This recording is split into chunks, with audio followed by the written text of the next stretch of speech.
सत श्री अकाल। न्यूज़ 18 पंजाब हरियाणा हिमाचल तुसीं देख रहे हो। गौरव शुक्ला मैं हां तुहाडे नाल।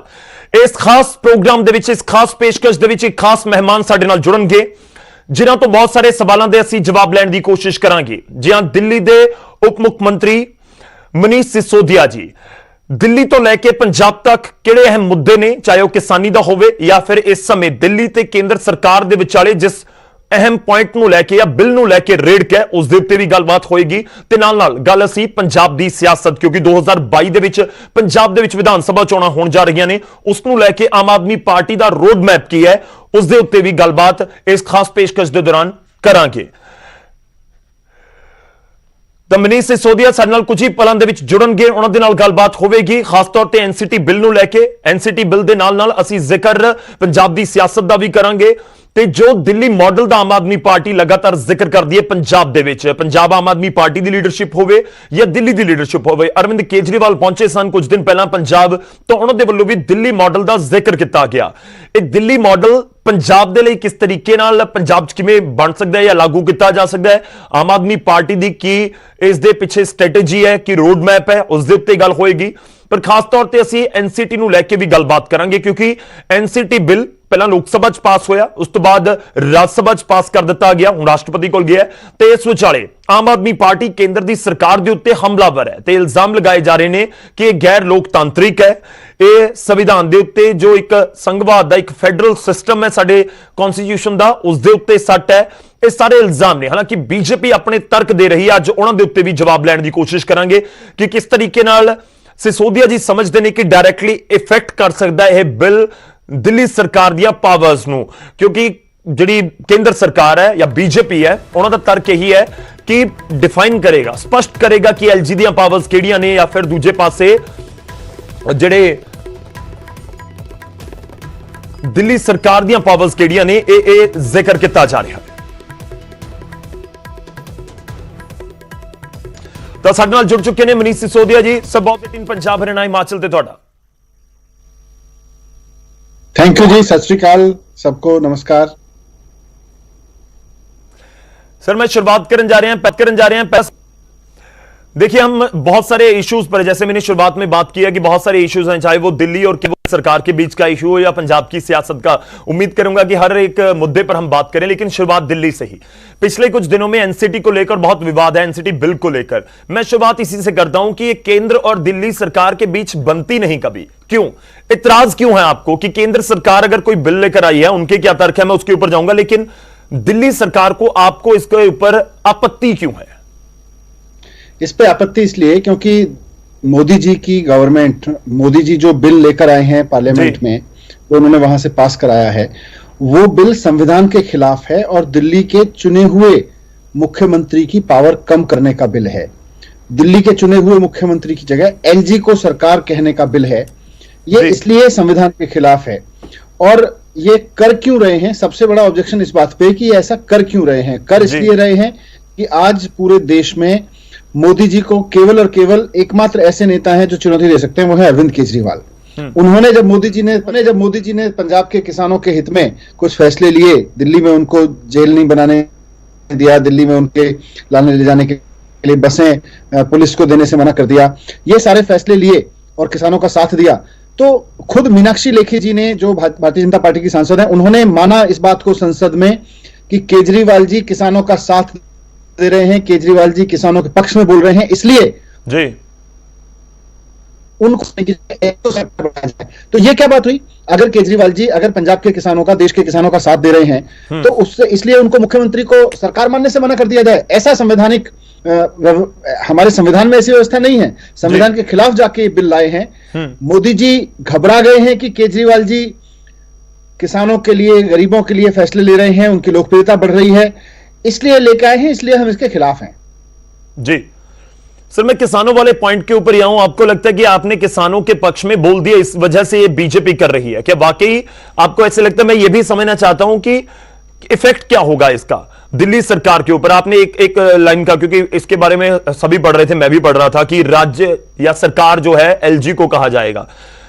पावर्स इससे कैसे कम होगी सरकार की, जिसके ऊपर आप लगातार आपत्ति जता रहे हैं, या केजरीवाल सरकार के जो लोग हैं वो आपत्ति जता रहे हैं, आप आपत्ति जता रहे हैं?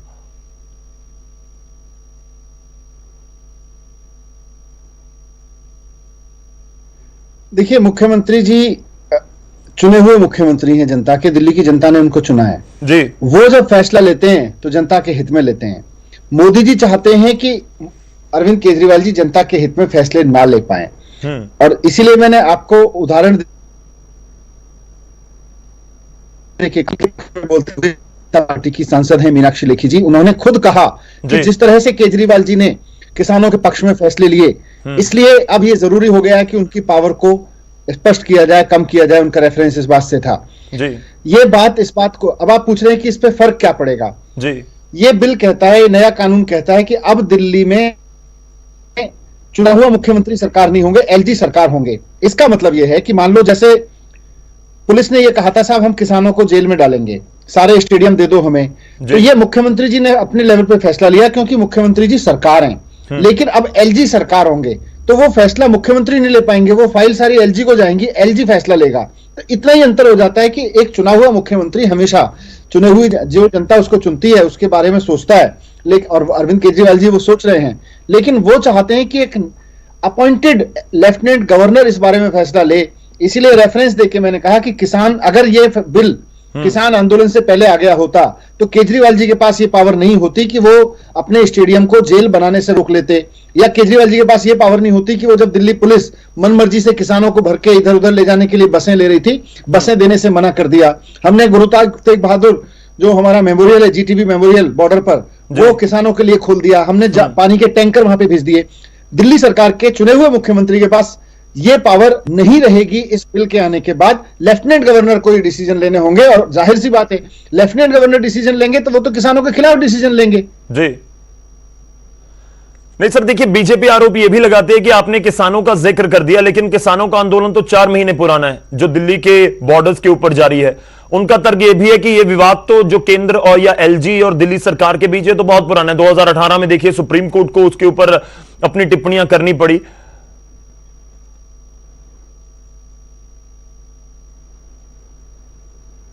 आपका सवाल मैं सुन नहीं पाया, आवाज ब्रेक हो गई, क्या क्या है?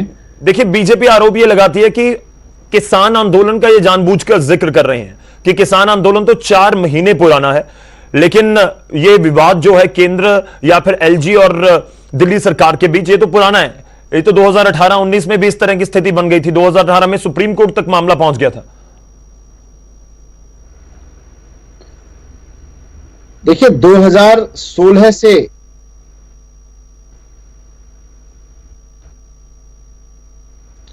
2018 से पहले मामला सुप्रीम कोर्ट में चल रहा था।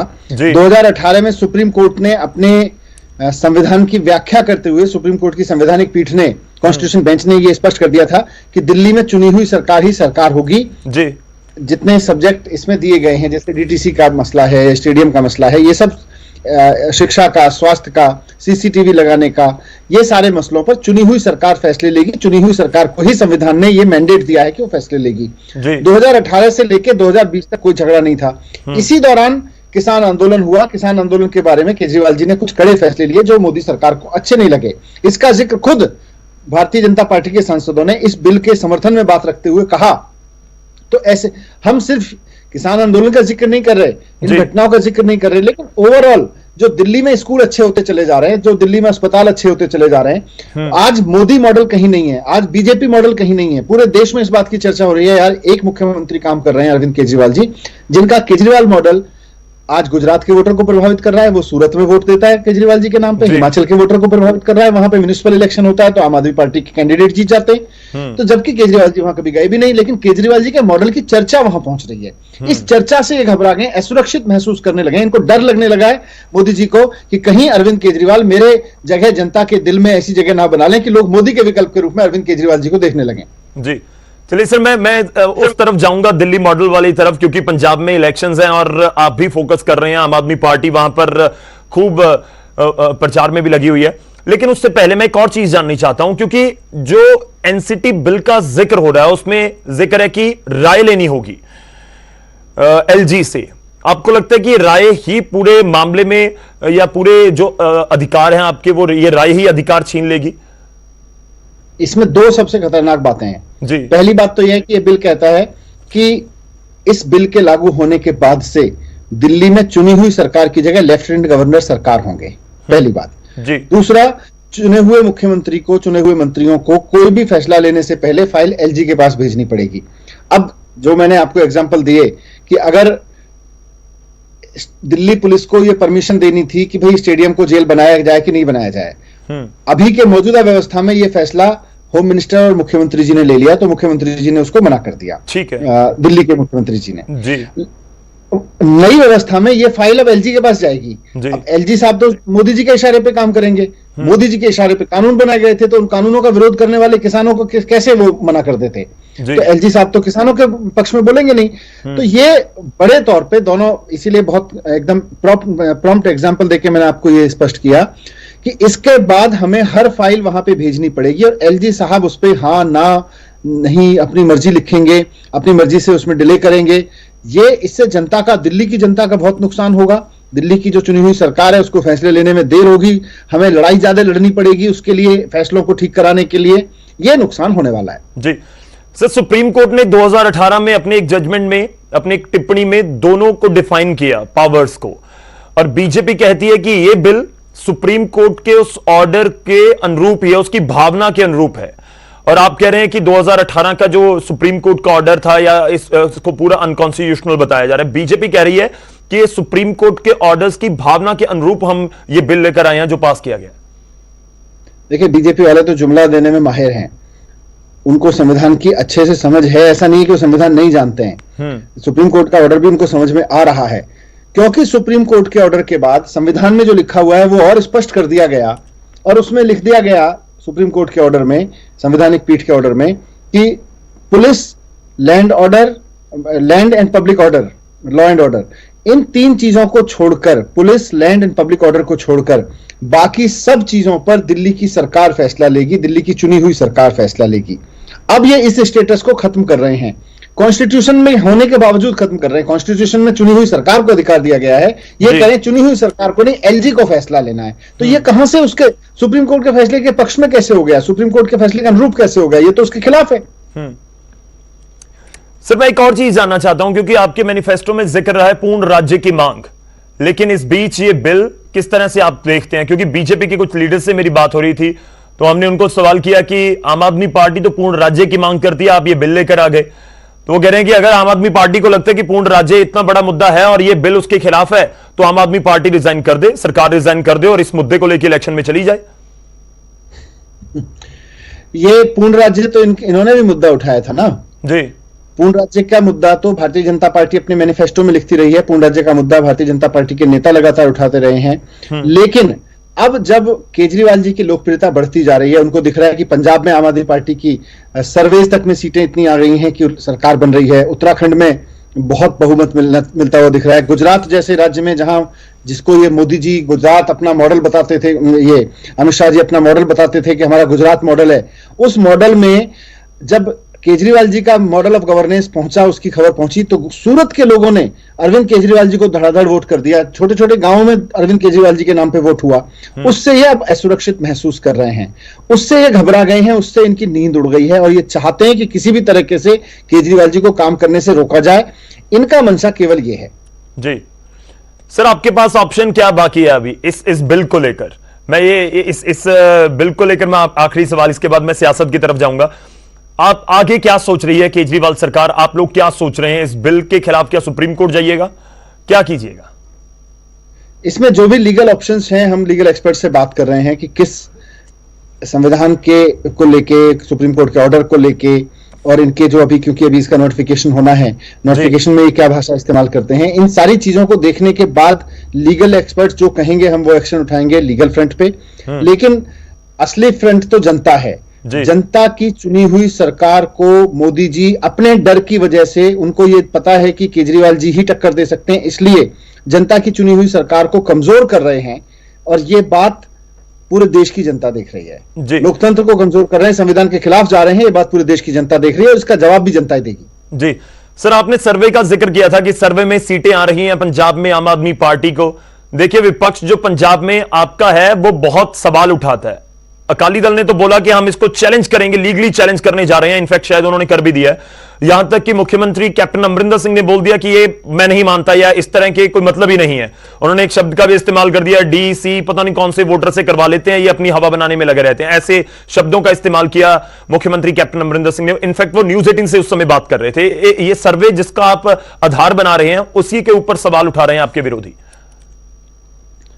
देखिए, ये फर्जी सर्वे लोग कराते होंगे, इनको पता है कि फर्जी सर्वे किस तरह से कराए जाते हैं। आम आदमी पार्टी तो सच की और ईमानदारी की राजनीति करती है, और दिल्ली की जनता ने जिस तरह से सपोर्ट किया, और पूरे देश में अब केजरीवाल जी को जिस तरह से एक ऐसे मुख्यमंत्री के रूप में देखा जा रहा है कि यार ये काम तो यही बंदा करता है, मोदी जी को टक्कर तो यही आदमी दे रहा है, तो ये बात लोगों को समझ में आ रही है। और कैप्टन साहब क्या बोले, अकाली क्या बोले, वो उनको बोलने दीजिए, उनका काम है, कुछ तो बोलेंगे।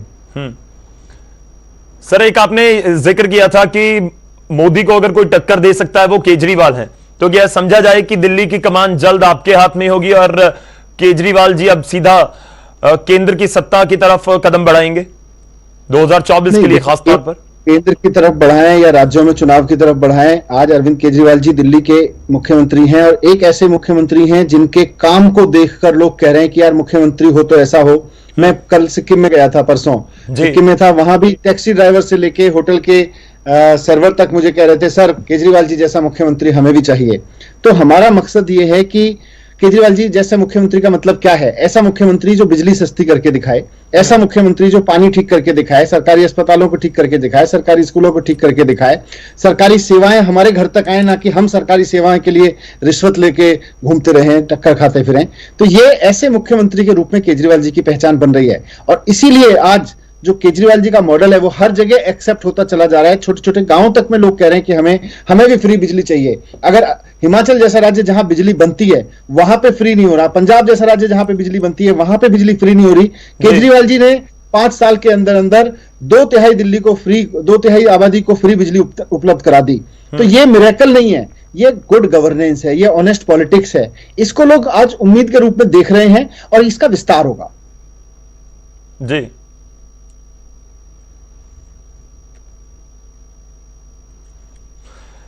मैं एक और चीज आपसे जाननी चाहता हूं। आप दिल्ली मॉडल का लगातार जिक्र कर रहे हैं। देखिए, पंजाब और दिल्ली का जो एक तरह से वातावरण है या माहौल है, जो भी जिस तरह से भी पंजाब डिफर करता है दिल्ली से, आपके विरोधी यही कहते हैं कि आप दिल्ली में बिजली की बात करते हैं, आपने वहां 2000 करोड़ की सब्सिडी दी है, पंजाब आइए हम 14,000 करोड़ की सब्सिडी देते हैं। और दिल्ली में कुछ ही लोगों को, इनफैक्ट कांग्रेस तो कहती है कि 1,67,000 लोग हैं जिनको फायदा पहुंचता है, बाकी सबके लिए महंगी है। आपने वहां पर जो फैक्ट्रीज हैं या फिर जो बिजली जिनको दी जाती है घरेलू उपयोग के लिए नहीं, जो दूसरे हैं, तो उनको बहुत महंगी है, पंजाब में सस्ती है। हमने हर एक चीज को देखा है। आप कंपेयर मत कीजिए हमारे साथ। पंजाब में बिल्कुल अलग तरह के हालात हैं, दिल्ली में अलग है। दिल्ली की 2/3 आबादी के घर, 75% आबादी के घर कम से कम बिजली के बिल हर महीने 0 आते हैं जी। और ये मैटर ऑफ फैक्ट है, ये इधर उधर की बातें करके घुमाते हैं, ये मैटर ऑफ फैक्ट है। जहां तक डिफरेंसेस की बात है, अलग अलग परिस्थितियां निश्चित रूप से हैं, पंजाब की अलग हैं, दिल्ली की अलग हैं। दिल्ली की अपनी परेशानियां हैं। दिल्ली के पास में लैंड डेवलपमेंट की फीस सारी सेंट्रल गवर्नमेंट को जाती है, जो हजारों करोड़ रुपए में होती है। सेंट्रल गवर्नमेंट से दिल्ली सरकार को 1 रुपया नहीं मिलता, जबकि बाकी राज्यों कुल मिला के 325 करोड़ रुपए मिलते हैं, जबकि बाकी राज्यों को कई हजार करोड़ रुपए मिलते हैं, लाखों करोड़ रुपए तक मिलते हैं। तो हर राज्य की अपनी सीमाएं हैं और हर राज्य के अपने एक उपलब्धियां हैं, उसके लायबिलिटीज एंड एसेट्स जिसको कहते हैं। तो दिल्ली की अपनी सीमाएं हैं, दिल्ली की अपनी उपलब्धियां हैं संसाधनों के रूप में। पंजाब के पास जितनी उपलब्धियां हैं, पंजाब के पास जमीन है, पंजाब को सेंट्रल गवर्नमेंट से भी मिलता है पंजाब। और असली चीज है ऑनेस्ट पॉलिटिक्स। अगर पॉलिटिक्स ऑनेस्ट और विजनरी नहीं होगी, आपकी नीयत है क्या? चलिए, आप कहते हैं साहब हमारे पास इतना पैसा नहीं है, हम 10,000 स्कूल ठीक करा पाते। आपके पास 1,000 स्कूल थे, आपने ठीक करा लिए। पर साहब आपके पास इतना पैसा तो है, आप 100 स्कूल ठीक करा लेते हैं। 100 सरकारी स्कूल तो बता दो जो आपने ठीक कराए होते हैं। नियत नहीं है, 100 भी नहीं करा पाए, और फिर बहाने मारते हैं कि जी हम कैसे कराएं। तो केजरीवाल जी जो है नियत वाले मुख्यमंत्री हैं, और इसी नियत से डर लग रहा है मोदी जी को भी, और इसी नियत से घबरा रहे हैं कैप्टन अमरिंदर भी। जी नहीं सर, एजुकेशन के ऊपर मैं जाऊंगा, लेकिन मैं एक चुनाव को लेकर ही सवाल पूछ लूं कि अगर वाकई ही इतना आपको भरोसा है दिल्ली मॉडल के ऊपर, या आपको लगता है कि आज हिमाचल में गए नहीं केजरीवाल, चर्चा हो रही है, गुजरात में वहां पर सूरत में आपको सीट्स मिल गई, तो फिर ये जो चुनाव मौजूदा समय में हो रहे हैं वहां पर आम आदमी पार्टी ने क्यों नहीं खुद को आजमाया? इस दिल्ली मॉडल को लेकर आप वहां क्यों नहीं गए? नहीं, केजरीवाल जी ने एक रास्ता रोड मैप तैयार किया है कि दिल्ली के अलावा कहां कहां अगले चुनावों में हम उतरेंगे, जहां जहां हमारे पास टीम्स बनती जा रही हैं। जी। हम हर देश के हर राज्य में नहीं उतर रहे हैं, लेकिन जहां जहां हमारे लिए पॉसिबल है, संसाधन, टीम, इन सबको देखते हुए उतर रहे हैं। और जैसे ही जब से केजरीवाल जी ने कहा है कि हम इन 5 राज्यों में चुनाव लड़ेंगे, अगले जो पंजाब के साथ होने हैं, पंजाब में, उत्तराखंड में, उत्तर प्रदेश में, गोवा में, तो उसके बाद से ही तो, और गुजरात में सीएम साहब ने कहा, उसके बाद से ही तो बीजेपी इतनी घबरा गई है कि ये आदमी इतना लोकप्रिय होता जा रहा है, हर जगह इसकी चर्चा हो रही है। और अब बीजेपी और इन सब पे सवाल उठने लगे हैं कि अगर अरविंद केजरीवाल जी 5 साल में कर सकते हैं तो 15 साल में मुख्यमंत्री रहते हुए मोदी जी ने क्यों नहीं किया? तो ये सवाल अब उठने लगे हैं और हम इन्हीं का जवाब आ रहे हैं बाकी राज्यों में। सर, आप बिल्डिंग्स का जिक्र कर रहे हैं, स्कूल की मरम्मत कितनी करवाई इसका जिक्र कर रहे हैं। पंजाब कांग्रेस जिक्र करती है कि देखिए हमने पिछले 3-4 साल में स्कूल, जो सरकारी स्कूल है, उनका रिजल्ट बहुत सुधार दिया। और वो ये भी दावा करते हैं कि पहले जो बच्चों की तादाद थी वो सरकारी स्कूलों में कम थी, अब प्राइवेट से ज्यादा होने लग गए हैं, कि ये देखिए बदलाव है। और इस तरह से हम अपने एजुकेशन सिस्टम के ऊपर काम कर रहे हैं। आप दिल्ली के साथ कंपेयर मत कीजिए। नहीं, कंपेयर तो करना ही होगा। असली चीज तो इसी में है। हम चाहते हैं कि एजुकेशन की राजनीति हो, आज लोगों के बीच चुनाव हो, इसी बात पे हम दिल्ली का मॉडल लेके जा रहे हैं। आप पंजाब का मॉडल लेके खड़े रहिए, जनता चुनेगी। फिर आप बताइए पंजाब में क्या क्या किया है सरकारी स्कूलों में, हम बताएंगे, हमें मौका मिला, हमने दिल्ली की सरकारी स्कूलों में क्या किया। दोनों जगह बात हो जाए और उसके बाद जनता तय करेगी। यही तो हम मॉडल चाहते हैं कि ये जो फालतू के मुद्दे हैं उनकी जगह अगर शिक्षा पे, स्वास्थ्य पे, रोजगार पे, बिजली पे, पानी पे, इन सब पे सारी पार्टियां अपना अपना मॉडल लेके आए और उस मॉडल पे चर्चा हो। लाए वो मॉडल, बताएं कौन से स्कूल ठीक किए उन्होंने। जी, मतलब सर 2022 का इलेक्शन अब जब होगा तो Delhi model versus captain model, Delhi versus model Akali Dal model, ऐसे ही होगा? यही आपका मुद्दा रहेगा? साहब का मॉडल क्या है, कैप्टन साहब का मॉडल क्या है, वो अब समय बताएगा। लेकिन फिलहाल तो चारों तरफ चर्चे तो अरविंद केजरीवाल जी के मॉडल के ही हो रहे हैं। जी, चलिए मैं एक एजुकेशन से जुड़ा और सवाल आपसे जानना चाहता हूं कि ये देशभक्ति करिकुलम की क्यों जरूरत पड़ गई दिल्ली में, और ये न्यू एजुकेशन बोर्ड की भी क्यों जरूरत पड़ी? क्योंकि दिल्ली में एजुकेशन पे जितना काम हमने किया है, अब आगे का रास्ता एक अच्छी स्कूल बिल्डिंग बन गई, टीचर्स का अच्छा एनवायरनमेंट बन गया, बहुत मोटिवेशन के साथ हमारे टीचर्स पढ़ा रहे हैं, रिजल्ट्स अच्छे आ रहे हैं, 98% तक आने लगे, और हमारे बच्चे अब सीधे बिना कोचिंग किए आईआईटी जैसे, नीट जैसे एग्जाम क्रॉस करने लगे। तो अब ये जिम्मेदारी भी सरकार की ही है कि बच्चों को जो पढ़ लिख के आईआईटी में जाएं या इंजीनियरिंग में, मेडिकल में जाएं या कहीं और जाएं, कट्टर देशभक्ति बने। इसीलिए देशभक्ति की जरूरत है, देशभक्ति पाठ्यक्रम की जरूरत है, और देशभक्ति का आकलन भी हो, देशभक्ति और किसी व्यक्ति के अच्छे होने के बारे में परीक्षाएं भी हों, उसके 360 डिग्री डेवलपमेंट में परीक्षाएं हों, इसलिए एक नया बोर्ड बना रहे हैं। जी, चलिए सर, मैं आपका 1-2 मिनट ही और लूंगा, ज्यादा नहीं। सीएम चेहरे को लेकर बहुत चर्चा है सर पंजाब में, मिलेगा सीएम चेहरा? 2022 के चुनाव जब लोग वोट डालेंगे तो क्या उनके जहन में यह पिक्चर क्लियर होगी कि आम आदमी पार्टी को अगर सीटें मिली तो फिर सीएम कौन बनेगा?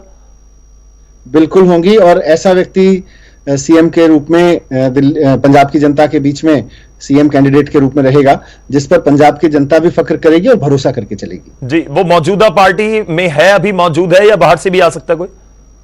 आप आने दीजिए, समय बताएंगे। जी सर, नवजोत सिद्धू के साथ कोई बातचीत चल रही हो? बहुत हाशिए पर है इस समय कांग्रेस में। नहीं, देखिए क्या है कि टीवी इंटरव्यूज में सीएम कैंडिडेट कौन होगा ये तय किसी पार्टी को करना भी नहीं चाहिए और होना भी नहीं चाहिए। जी नहीं सर, संकेत दे सकते हैं आप।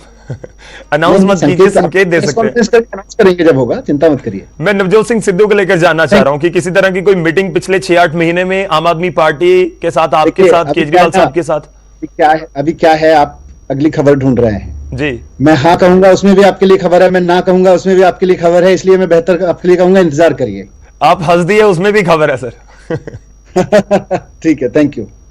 चलिए सर, शुक्रिया, बहुत बहुत धन्यवाद हमारे साथ जुड़ने के लिए, इस पूरी बातचीत के लिए। दिल्ली ਦੇ ਉਪ ਮੁੱਖ ਮੰਤਰੀ ਮਨੀਸ਼ ਸਿਸੋਦੀਆ ਸਾਡੇ ਨਾਲ ਜੁੜੇ, ਖਾਸ ਤੌਰ ਤੇ ਐਨਸੀਟੀ ਨੂੰ ਲੈ ਕੇ ਲਗਾਤਾਰ ਕੇਂਦਰ ਦੀ ਸਰਕਾਰ ਦੇ ਉੱਤੇ ਉਭਰਦੇ ਹੋਏ ਨਜ਼ਰ ਆ ਰਹੇ ਨੇ।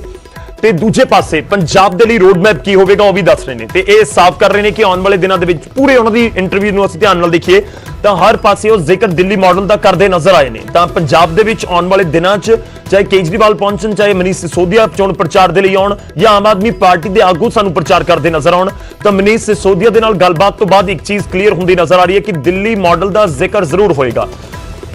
ਖਾਸ ਇਹ ਹੈ ਕਿ ਹੁਣ ਸੀਐਮ ਦਾ ਚਿਹਰਾ ਕੌਣ ਹੋਏਗਾ ਆਮ ਆਦਮੀ ਪਾਰਟੀ 'ਚ। ਇੱਕ ਚੀਜ਼ ਤਾਂ ਆਮ ਆਦਮੀ ਪਾਰਟੀ ਦੇ ਵੱਲੋਂ ਕਲੀਅਰ ਕੀਤੀ ਜਾ ਰਹੀ ਹੈ, ਮਨੀਸ਼ ਸਿਸੋਦੀਆ ਕਲੀਅਰ ਕਰ ਗਏ ਕਿ ਚਿਹਰਾ ਹੋਏਗਾ ਇਸ ਵਾਰ ਚੋਣਾਂ ਤੋਂ ਪਹਿਲਾਂ ਸੀਐਮ ਦਾ ਚਿਹਰਾ ਹੋਵੇਗਾ ਆਮ ਆਦਮੀ ਪਾਰਟੀ 'ਚ ਪੰਜਾਬ ਦੇ ਲਈ। ਯਾਨੀ ਪਿਛਲੀ ਵਾਰ ਸੀਐਮ ਦਾ ਚਿਹਰਾ ਨਹੀਂ ਸੀ, ਲੱਗ ਰਿਹਾ ਪਾਰਟੀ ਨੂੰ ਕਿ ਸ਼ਾਇਦ ਉਸ ਕਰਕੇ ਕਨਫਿਊਜ਼ਨ ਰਿਹਾ, ਪਰ ਇਸ ਵਾਰ ਸਿਸੋਦੀਆ ਕਹਿ ਰਹੇ ਨੇ ਕਿ ਬਿਲਕੁਲ ਇਸ ਵਾਰ ਸੀਐਮ ਦਾ ਚਿਹਰਾ ਹੋਵੇਗਾ, ਅਸੀਂ ਕਲੀਅਰ ਕਰ ਦੇਵਾਂਗੇ। ਕੌਣ ਹੋਏਗਾ ਇਸ ਤੇ ਪੱਤੇ ਤਾਂ ਨਹੀਂ ਖੋਲੇ ਉਹਨਾਂ ਨੇ।